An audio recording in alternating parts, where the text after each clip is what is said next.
संगठन के जो वहां पे अटैक किया था ईरान ने, उसकी जवाबी कार्रवाई में बताया जा रहा है, जो पाकिस्तान की मीडिया अनाउंस कर रही है कि पाकिस्तान ने भी ईरान के टेररिस्ट पर अटैक किया है।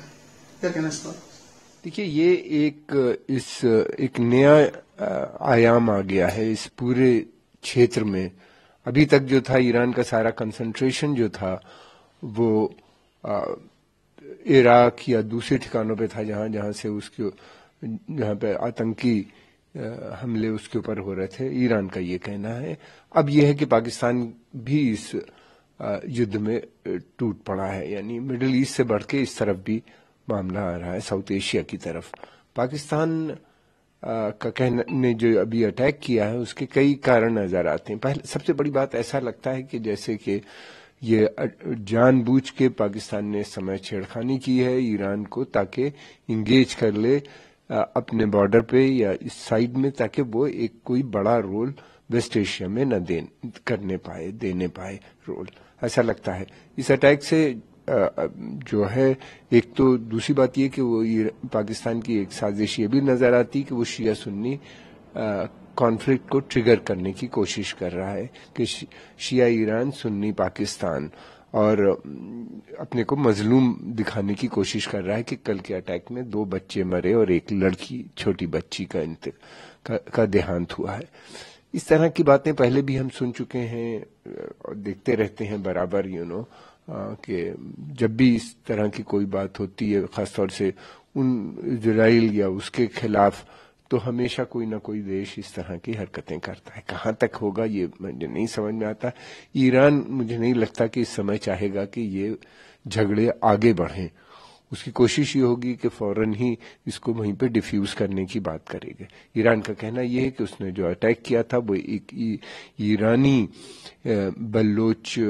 इथनिक बल्लोच ग्रुप है जो कि पाकिस्तान में शेल्टर करता है और वहां से आके ईरान के अंदर इस तरह के आतंकवादी गतिविधियां कर रहा था, जिसमें उसके कई पुलिसकर्मी और सैनिक जो है उनकी हत्याएं उन लोगों ने की थी।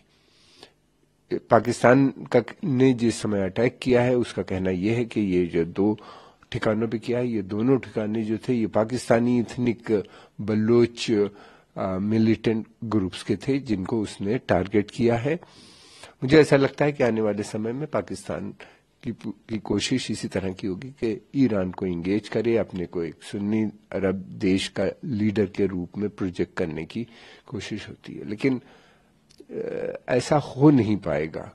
जो वो चाह रहा है वो होना मुश्किल है, इसलिए कि ईरान की छवि पश्चिम एशिया में इस समय बहुत बढ़ी हुई है, क्योंकि उसका सीधा कन्फ्रंटेशन इजराइल से है और अरब वर्ल्ड में इस वक्त इस्लामिक आइडेंटिटी से ज्यादा अरब आइडेंटिटी यानी नेशनलिज्म ज्यादा बढ़ती हुई नजर आती है। खासतौर से जब से हमस का अटैक हुआ है इजराइल के अंदर, उसके बाद से लगातार हम देख रहे हैं कि वहां पे धरना, प्रदर्शन या इस किस्म के जितने भी हो रहे हैं, अरब यूनिटी, अरब नेशनलिज्म की बात वहां पे की जा रही है। क्या होगा, हमको थोड़ा समय लगना चाहिए, इंतजार करना चाहिए, देखना यह है कि क्या ये वार आगे एस्केलेट करती है या यहीं पे रुकती है। लेकिन मैं समझता हूं कि ईरान की पूरी कोशिश ये होगी कि इसको तुरंत बातचीत के माध्यम से मसले को यहाँ पे रोकने की। सर, एशिया के अंदर जो मुल्क हैं, ये जो भारत के पड़ोसी मुल्क हैं, जिनमें 2 में इस तरह की टेंशन चल रही है, अगर ये वार आगे बढ़ता है तो इसमें भारत का पर इस पे कितना असर पड़ेगा इस चीज का? देखिए, भारत जो है वो नहीं चाहता कि कहीं भी जंग आगे बढ़े। भारत का कहना यह है कि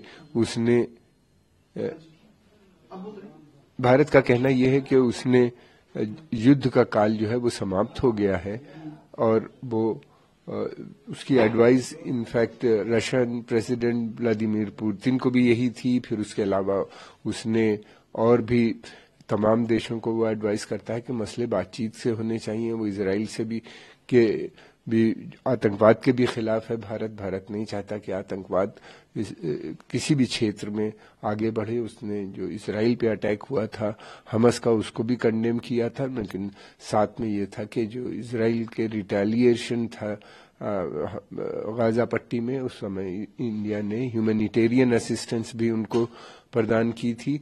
तो इंडिया चाहता है इंडिया के अमन शांति क्षेत्र में बनी रहे, इसलिए कि अगर जंग बढ़ती है तो सबसे बड़ी कैजुअलिटी जो होती है वो एक तो लॉस ऑफ ह्यूमन लाइफ होता है कि बहुत से बेगुनाह लोग मरते हैं, और दूसरी बात ये कि सारा ट्रेड ग्लोबलाइज वर्ल्ड है, उसमें ट्रेड डिस्टर्ब हो जाता है, और ट्रेड डिस्टर्ब होने के मतलब ये है कि ऑयल की सप्लाई भी खतरे में आ जाती है। तो भारत चाहता है कि चाहे जो भी जंग हो रही है उसको बातचीत के मसलों से हल करें, जंग आगे न बढ़ने पाए।